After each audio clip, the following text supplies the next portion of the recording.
Well, good morning, my friend. Tuesday morning. It is a cold, very cold Tuesday morning here in the Oklahoma City area. But it's going to be okay. Thank God for heat. Welcome to the Pastor's Podcast. Good to have you along this morning. I'm looking forward to seeing what God's going to do. Had a good night of soul winning last night. Several showed up. People saved last night out soul winning with the church members, and always good to go soul winning. Get your week started off. Long time ago from a man who said that he always went soul winning on Monday.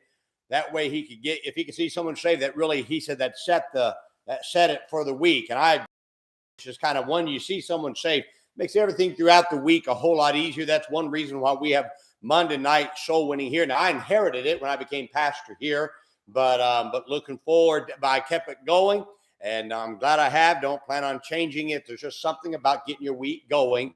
On Monday, going soul winning sets the mindset for the week to look for souls to be saved. This Sunday, Maranatha Baptist Church, all of those in our area, we are having Charlie O'Daniel Sunday.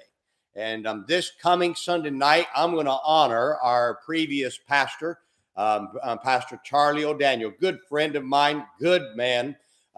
Kept the church going here, this part of the church, for 29 years, pastored.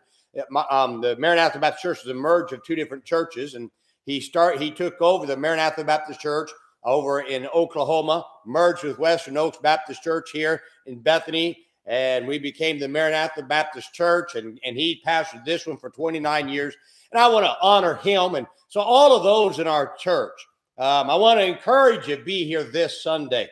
I'm a firm believer in honoring those to whom honor is due. I could care less what those think, that, well, you're just worshiping, man. You do whatever you're going to do. You watch your Hollywood stars and honor them. I'll honor men of God who are faithful, who did right. And I want to do that. So I hope that you would come this coming Sunday night, 6 o'clock, or Sunday morning. Another great service is planned for Sunday morning. Want you to plan. Also plan to come to the Old Paths Conference, March 21 to 23. oldpathsconference.com. Want you to come, be a part of it, and let's see what God can do on that week. I want to read to you, though, this morning from 1 Samuel chapter 17 and verse 28. The scripture says, "And Eliab, his eldest brother, heard when he spake unto the men, and Eliab's anger was kindled against David. And he said, Why camest thou down hither? And with whom hast thou left those few sheep in the wilderness? I know thy pride and the naughtiness of thine heart, for thou art come down that thou mightest see the battle." Now, if you do anything for God, my friend, you are going to have to deal with critics. Unfortunately, most people are not thrilled that God is using you.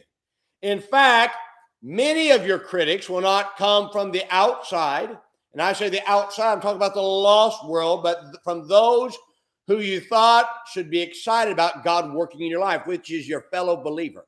However, you cannot let the critics stop you from what you are doing, because Satan often uses good people who are doing nothing to criticize the work of God that God is doing through you. Every week of my life, I deal with critics. And you say, what do? I just keep doing what I'm supposed to do. Now, David found this thing out early in his life, when he knew that God wanted him to face Goliath. And the criticism he faced didn't come from Saul's army, but from his oldest brother. If Eliab was truly concerned with David's safety, he would have fought Goliath.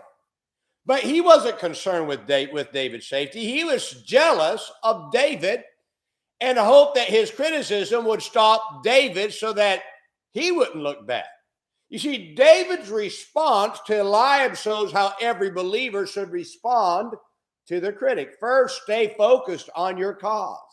When Eliab criticized David, he responded by saying, is there not a cause? One of the purposes of the critic is to get you sidetracked with the criticism so that you'll stop doing what you're doing, so that way they don't look so bad.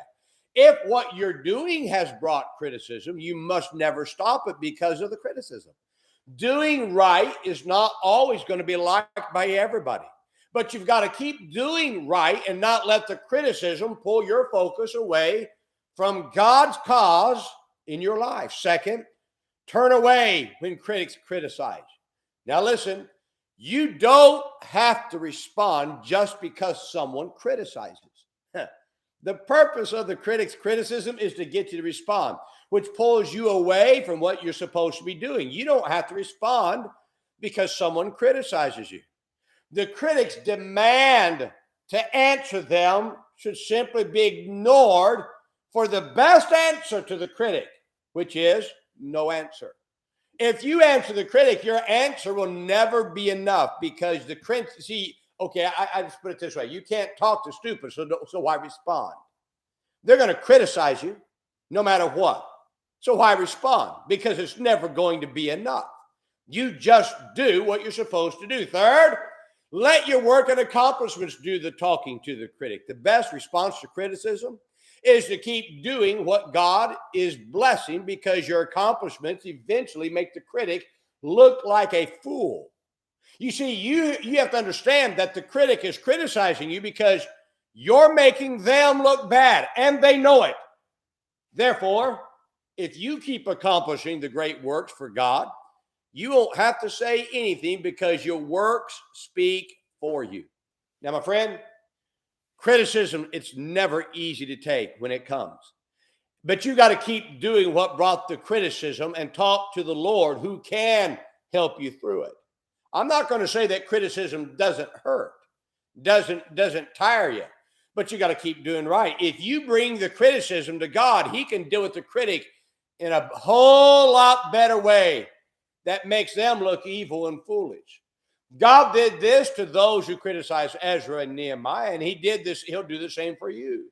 Eliab looked foolish after David defeated Goliath, and so will every critic who criticized you when God performs a great victory through your life.